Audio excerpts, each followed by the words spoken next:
من ربك؟ الله. ما دينك؟ الإسلام. من نبيك؟ محمد صلى الله عليه وسلم. ما كتابك؟ القرآن. أين الله؟ في السماء مستوى على العرش. ما الدليل على ذلك؟ الرحمن على العرش استوى. ما معنى استوى؟ أي علا وارتفع. ما أعظم عبادة؟ التوحيد. ما معنى التوحيد؟ لا إله إفراد الله بالعبادة. ما أعظم معصية؟ الشرك. ما هو الشرك؟ عبادة غير الله مع الله.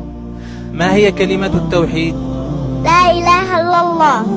ما معنى لا إله إلا الله؟ لا معبود بحق إلا الله. لماذا خلقنا الله؟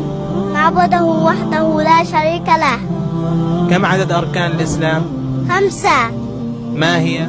شهادة أن لا إله إلا الله وأن محمد رسول الله، إقام الصلاة وإيتاء الزكاة وحج البيت ما استطاع إليه سبيلا وصوم رمضان. هل لله أسماء وصفات؟ نعم. هل أسماء الله وصفاته تشبه أسماءنا وصفاتنا؟ لا. ما الدليل على ذلك؟ ليس كمثله شيء وهو السميع البصير.